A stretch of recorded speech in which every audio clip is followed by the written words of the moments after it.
Hello friends, हम history का chapter 5th कर रहे थे। The what books and burials tells us. इसमें हमने वर्ल्ड की ओल्डेस्ट बुक ऋग्वेदा के बारे में जान लिया था और कुछ लैंग्वेज फैमिलीज के बारे में भी जाना था कि कौन कौन सी लैंग्वेज फैमिलीज इंडिया में काफ़ी सारी लैंग्वेज फैमिलीज हैं। कौन कौन सी लैंग्वेज किस लैंग्वेज फैमिली से बिलोंग करती है। ऋग्वेदा के अध्ययन से हमको क्या क्या पता चलता है ये भी हमने देख लिया था। हम आगे स्टार्ट करते हैं।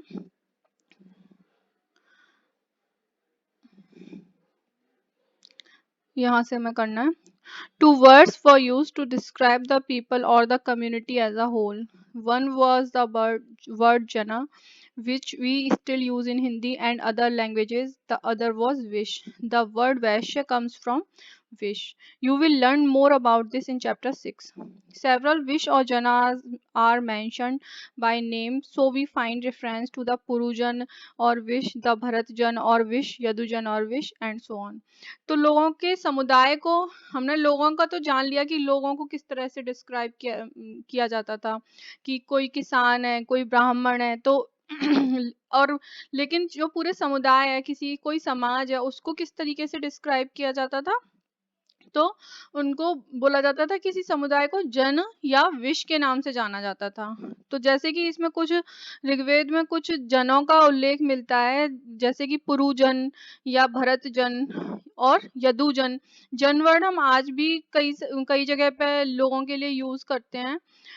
और जो ये वर्ड है विश, विश ये वर्ड जो है, वैश्य वर्ड शब्द जो है वो इस विश से ही निकाला गया है। वैश्य आपको पता होगा कि प्राचीन काल में समाज जो है वो 4 वर्णों में विभक्त था। ब्राह्मण, क्षत्रिय, वैश्य, शूद्र। तो जो व्यापार करते थे वो वैश्य कहलाते थे। तो प्राचीन काल में जो विश शब्द था वो एक कम्युनिटी को बिलोंग करता था। ठीक है। Sometimes the people who composed the hymns described themselves as Aryas and called their opponents Dasas or Dasyus. These were people who did not perform sacrifices and probably spoke different languages. Later, the term Dasa and the feminine Dasi came to mean slave. Slaves were women and men who were often captured in war. They were treated as the property of their owners, who could make them do whatever work they wanted. तो ये जो लोग जिन्होंने कि ऋग्वेद की hymns, Rigveda के सूक्त जिन्होंने लिखे थे, वो अपने आप को आर्य कहते थे। और जो दूसरे लोग उनकी जो कि उनके विरोधी अपोनेंट थे, उनको वो लोग दास या दस्यु कहते थे। ये लोग उनकी जैसी परंपराएं नहीं निभाते थे, सेक्रीफाइसेस नहीं करते थे, उनकी भाषा अलग थी, तो उनको दास या दस्यु से बुलाया गया है। लेकिन ये दास या दस्यु का मतलब उस समय पर स्लेव से नहीं था, जो कि हम आज जिसका मतलब गुलाम या स्लेव से लिया जाता है। उस समय उस वर्ड का मतलब ये नहीं था, कि उनके अपोनेंट के लिए यूज किया है उन्होंने। ठीक है। और बाद में ये जो वर्ड है ये इसका मतलब होने लगा स्लेव धीरे धीरे। और ये जो स्लेव्स थे ये कैसे बनते थे, जो कि युद्धों में लोग हार जाते थे, एक जन दूसरे जन से हार गया तो कुछ लोग मारे गए और कुछ उनके जो युद्धबंदी होते थे वो उनको स्लेव्स बना लेते थे। और ये स्लेव जो है वो इंसानों की तरह इनको ट्रीट नहीं किया जाता था, इनको उनकी संपत्ति माना जाता था अपने मालिकों की। तो और वो उनके साथ जैसा बर्ताव करना चाहे वैसा बर्ताव उनको करते थे वो लोग, और जो काम करवाना चाहते थे वो काम करते थे। While the Rigveda was being composed in the northwest of the subcontinent, there were other developments elsewhere. Let us look at of some of these. तो जब ऋग्वेदा जो है हमारे जो इंडिया का जो नॉर्थ वेस्ट वाला इलाका है, जो आज की डेट में हमारा ये राजस्थान के ऊपर जो कई बार जो पाकिस्तान वाला एरिया है, उस समय पे इस जगह पे यहाँ पे गंगा यमुना के आसपास ऋग्वेद की रचना हुई। और लेकिन जो इस समय और सब कॉन्टिनेंट, हमारे जो इंडियन सब कॉन्टिनेंट का दूसरा पार्ट था, सदर्न पार्ट था, नॉर्थ ईस्ट था, वहां पे और दूसरी चीजें भी हो रही थी। तो देखते हैं क्या क्या चीजें हो रही थी। Silent sentinels, the story of the megaliths. तो ये सेंटिनल्स यानी प्रहरी, जो पहरा देते हैं, ये मूक प्रहरी कह सकते हैं हम इसको। तो ये महापाषाणों की कहानी है. Look at the illustration on the next page. These stone boulders are known as megaliths, literally big stones. तो मेगालिथ्स क्या होते हैं? जो बहुत बड़े बड़े पत्थर होते हैं, महापाषाण बड़े पत्थर. ये इस illustration की बात कर रहे हैं. तो ये महापाषाण इनको कहा जाता था, और इनसे डिफरेंट टाइप के पैटर्न बनाए जाते थे. These were carefully arranged by people and were used to mark burial sites. The practice of erecting megaliths began about 3000 years ago. तो इनको सही तरीके से लोगों के द्वारा व्यवस्थित किया जाता था, बड़े बड़े पत्थरों को, और इनसे जो शव दफनाने वाली जो जगह हैं उनको मार्क करने के लिए इनको यूज किया जाता था, बड़े बड़े पत्थरों को. और इस तरह के ये महापाषाणों को बनाने की जो परंपरा है, ये 3000 साल पहले से इसकी शुरुआत मानी जाती है. And was prevalent throughout the Deccan, South India and in North East and Kashmir. और कहाँ कहाँ पे मिलते हैं इस तरह की साइट्स? दक्षिण भारत में, नॉर्थ ईस्ट में जो उत्तर पूर्व वाला सेवन सिस्टर्स वाला एरिया है, या फिर और ये कश्मीर में. तो इस तरह की चीजें मिलती हैं. Some important megalithic sites are shown on map too. While some megaliths can be seen on the surface, other megalithic burials are often underground. तो इसमें मेगालिथिक साइट्स, एक मैप चैप्टर 2 में एक मैप आया था जिसमें ब्रह्मगिरी एक साउथ इंडिया में एक साइट दिखाई गई थी, जहाँ के बारे में ये बता रहे हैं कि एक मेगालिथिक साइट थी जहाँ पे इस तरह की संरचनाएं मिलती हैं. और कुछ मेगालिथिक साइट्स जो हैं वो ऊपर, धरती के ऊपर बनाई जाती थी, और कुछ को जमीन के अंदर बनाया जाता था, उसके ऊपर से मिट्टी वगैरह डाल दी जाती थी. तो कुछ मेगालिथिक साइट्स जो हैं वो जमीन के ऊपर मिली हैं, कुछ अंदर मिली हैं. Sometimes archaeologists find a circle of stone boulders और a single large stone standing on the ground. तो आर्कियोलॉजिस्ट को कई बार तो एक सर्कल मिलता है इस तरीके का, ये जो सर्कल बना हुआ है बोल्डर्स का, और कई बार एक सिंगल बड़ा पत्थर खड़ा हुआ मिलता है, ये इंडिकेट करने के लिए कि ये इसके नीचे एक शव दफनाए गए हैं, बरियल्स बीनीथ, ये इंडिकेट करने के लिए. ठीक है. This type of megalith is known as cist. इनको सिस्ट कहा जाता है, इस तरह की संरचनाओं को. Some cist like the one shown here have port holes which could be used as an entrance.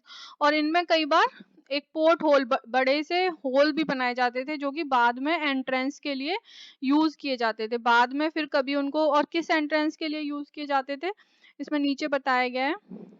All these burials have some common features. Generally, the dead were buried with distinctive pots, which are black, which are called black and red ware. Also found are tools and weapons of iron, and sometimes skeleton of horse equipment and ornament of stone and gold.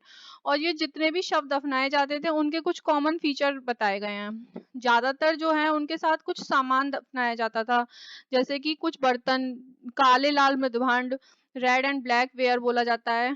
इन पर काले रंग के पत्थरों, काले रंग के जो बर्तन होते हैं उन पर ब्लैक कलर से, काले रंग के जो रेड कलर के जो बर्तन होते हैं उन पर ब्लैक कलर से डिजाइन बनाए जाते थे.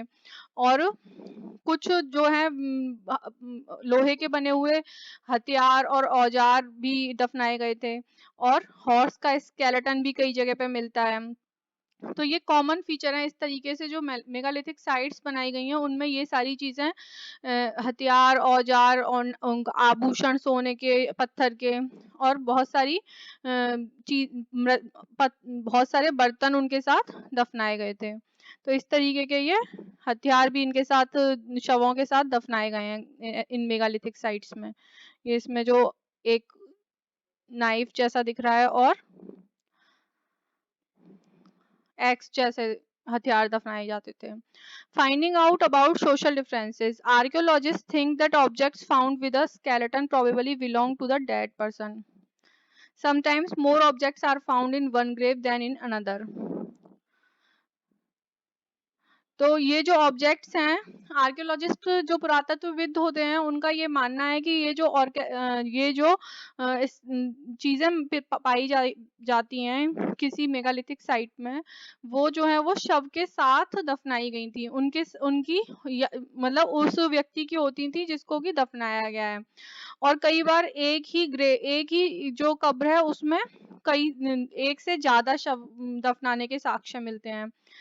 Brahmagiri on map 2, South India में ये साइट है ब्रह्मगिरी। इसमें one skeleton was buried with 33 gold beads, 2 stone beads, 4 copper bangles and 1 conch shell. तो एक स्केलेटन है जो कि इतनी ये सारी चीजों के साथ मिला है, जिसमें कि गोल्ड बीड्स हैं, स्टोन के मोती, कॉपर की चूड़ियां हैं और शेल इनके साथ दफनाया गया। Other skeleton have only a few pots, और दूसरे स्केलेटन के साथ केवल कुछ बर्तन मिले हैं। तो ये जो बर्तन है, ये these find suggest that there was some difference in status among the people who were buried, some were rich, other poor, some chiefs, other followers। तो ये जो डिफरेंस है चीजों को दफना साथ में दफनाने का, किसी के साथ बहुत सारी चीजें मिली हैं, किसी के साथ बहुत थोड़ी चीज मिली हैं, तो इससे ये पता चलता है कि इनके सोशल स्टेटस में कुछ ना कुछ डिफरेंस रहता होगा। कुछ राजा होते होंगे, कुछ प्रजा के लोग होते होंगे, कोई धनी है, कोई गरीब है, कोई फॉलोवर है, किसी के अनुयायी हैं, कोई उस धर्म का प्रमुख है मानो, तो उनके शव को अलग अलग तरीके से दफनाया जाता था। Were some burial spots meant for certain family? Sometimes megaliths contain more than one skeleton. These indicate that people, perhaps belonging to the same family, were buried in the same place, दो not at the same times. तो कभी कभी megalithic ये जो site है महापाषाण वाली, इनमें एक से ज्यादा स्केलेटन मिलते हैं, तो ये इंडिकेट करते हैं कि ये जो लोग हैं एक ही फैमिली के होते होंगे, जिनको एक ही जगह पे दफनाया गया है लेकिन अलग अलग समय पे दफनाया गया है। जो हमने पहले पढ़ा था कि पोर्ट होल्स बनाए गए थे उसमें एंट्रेंस के लिए, तो वो इसीलिए बनाए जाते थे कि जब the bodies of those who died later were brought into grave through the port holes, कि जो बाद में जो लोग मरेंगे तो वो उनकी शव को उन पोर्ट होल के थ्रू उस ग्रेव में पहुंचाया जाएगा। ठीक है। स्टोन सर्कल्स और boulders placed on the surface probably served as signposts to find the burial site so that people could return to the same place wherever they wanted to। और ये जो stones के circle बनाए जा रहे हैं या फिर बोल्डर्स को जो सरफेस के ऊपर रखा जाता था, तो ये पहचान के लिए रखा जाता था कि बाद में जब उस फैमिली का कोई दूसरा व्यक्ति खत्म होगा तो फिर उसको उसी जगह दफनाया जा सके। तो इंडिकेट करने के लिए, अपनी साइट को पहचानने के लिए इस तरह की संरचनाएं बनाई गई। A special burial at Inamgaon. Find Inamgaon of map 2. It is a site on the river Ghod, a tributary of the Bhima। ये कृष्णा रिवर की ट्रिब्यूटरी है भीमा, और उसकी एक ट्रिब्यूटरी है घोड़। भीमा की सहायक नदी है घोड़, उसके पास ये साइट है एक इनाम गांव। It was occupied between 3600 and 2700 years ago। तो ये 3600 से 2700 साल पहले की एक साइट मानी जाती है। Here adults were generally buried in the ground, laid out straight with the hands head toward in the north। Sometimes burials were within the houses। Vessels that probably contained food and water were placed with the dead। तो इसमें जो कई सारे लोग जब दफनाए जाते थे तो इनको सीधे दफनाया जाता था, सिर जो है वो उत्तर की तरफ रखा जाता था शव का, और कुछ जो यहाँ पे शव हैं वो घरों में भी दफनाए गए मिले हैं, और उनके साथ बर्तनों में खाना और पानी रखा जाता था, जो शायद वो लोग सोचते होंगे कि इनकी दूसरे जीवन में इनको इसकी जरूरत होती होगी, उस तरीके की चीजें सोची जाती होंगी, तो उसलिए खाना और पानी भी बर्तनों में उनके साथ रखते थे वो लोग। One man was found buried in a large four-legged clay jar in the courtyard of a five-roomed house in the center of the settlement। This house also had a granary। The body was placed in a cross-legged position।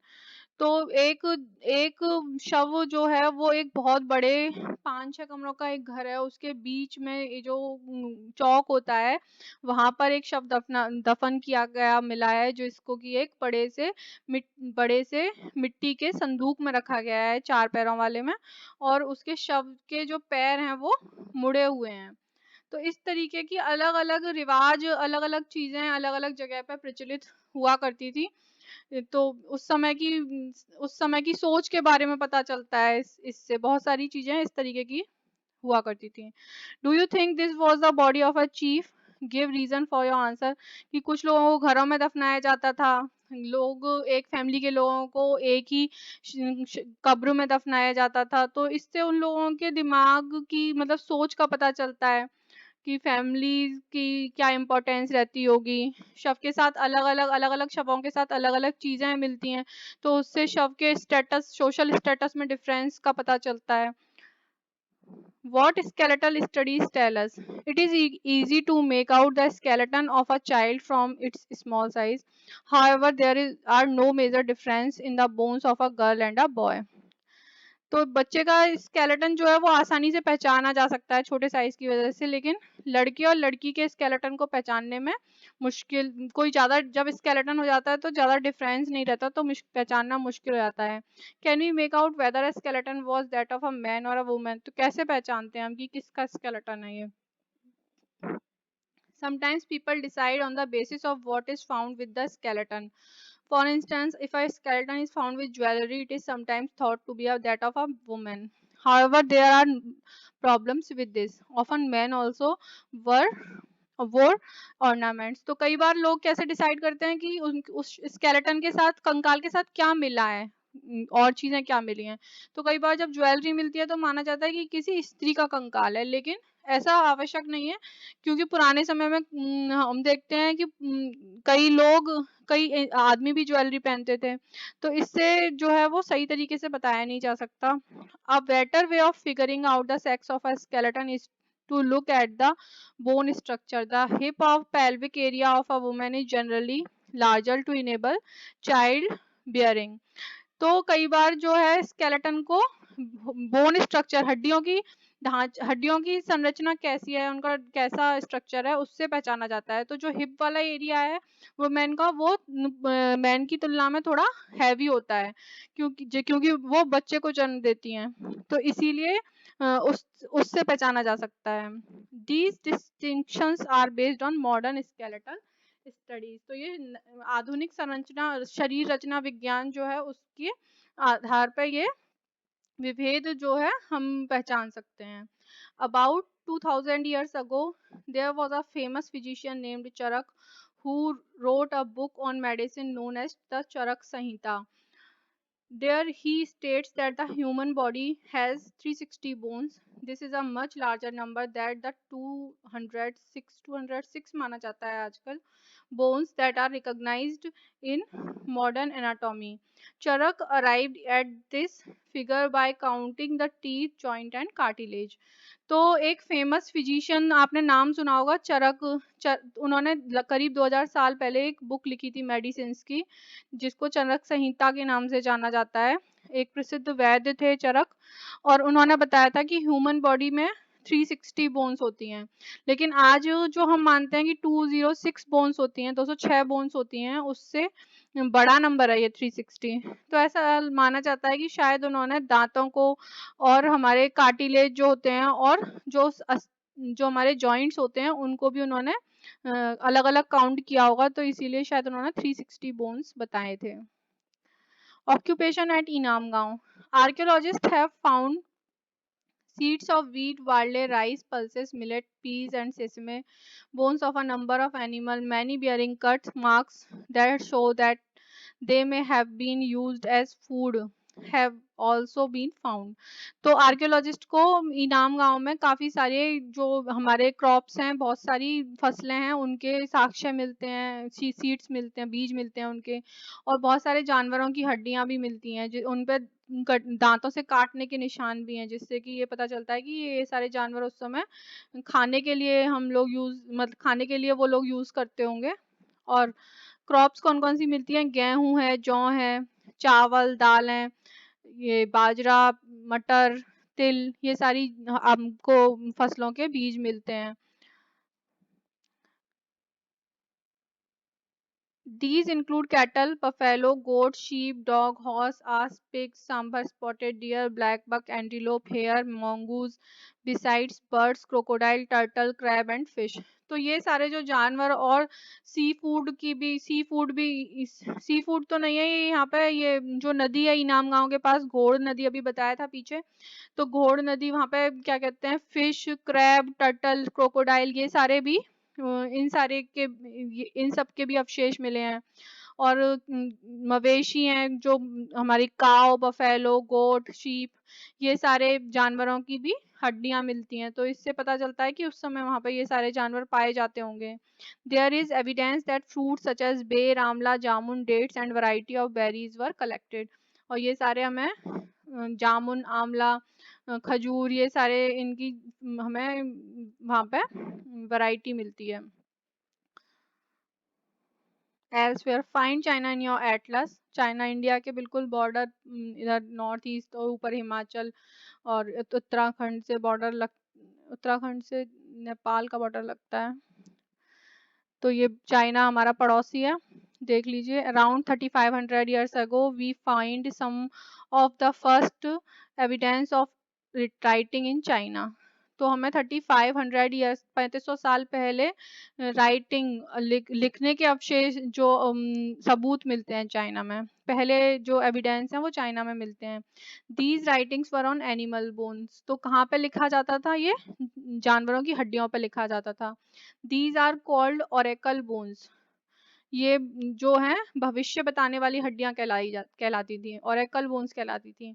Because they were use to predict the future. तो क्यों, future को बताने के लिए, भविष्य बताने के लिए इनको यूज किया जाता था। तो कैसे भविष्य बताने के लिए इन हड्डियों को यूज किया जाता था? Kings got scribes to write question on the bones, would they wins battle.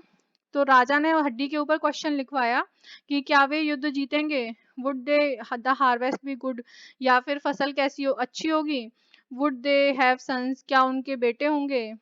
The bones were then put into the fire and they cracked because of the heat. Then fortune tellers studied these cracks and tried to predict the future. As you may expect, they sometimes made mistakes. तो कैसे बताते थे कि राजा ने question लिखवाया हड्डी के ऊपर, जो क्वेश्चन उसे पूछना है, और फिर हड्डी को आग में फेंक दिया जाता था, और फिर आग में हीट की वजह से हड्डी में क्रैक पड़ जाते थे। तो जो भविष्य वक्ता होते थे वो उन क्रैक्स को देख के बताते थे कि क्या मतलब जो क्वेश्चन पूछा गया है उस मतलब उसके बारे में कि वो होगा काम या नहीं होगा। तो ऐसा माना जा सकता है कि कई बार वो मिस्टेक्स भी करते ही होंगे। These kings lived in palaces in cities. They amassed vast quantities of wealth, including large, elaborately decorated bronze vessels. However, they did not know the use of iron. तो ये जो राजा थे वो बड़े बड़े महलों में रहते थे शहरों में, और उनके पास खूब सारी दौलत होती थी, खूब सारे वेसल्स, ब्रॉन्ज के बर्तन होते थे, और however they didn't know the use, शायद वो जो लोहे का यूज शायद उनको नहीं पता होता था। List one difference between the rajas of Rigveda and these king. तो ऋग्वेद काल के राजा और इनमें डिफरेंस क्या था कि वो जो है वो लीडर्स होते थे, वो चुने जाते थे युद्धों के लिए, और वो कोई बड़े महलों में नहीं रहते थे, ना उनको टैक्स कलेक्ट करने का कोई उनको अथॉरिटी थी। तो और ये जो राजा हैं ये महलों में रहते थे, और ये इनके पास खूब सारी दौलत होती थी। तो उस समय से और इसमें काफी डिफरेंस है। तो ये चैप्टर फिनिश हो गया। Thanks for watching.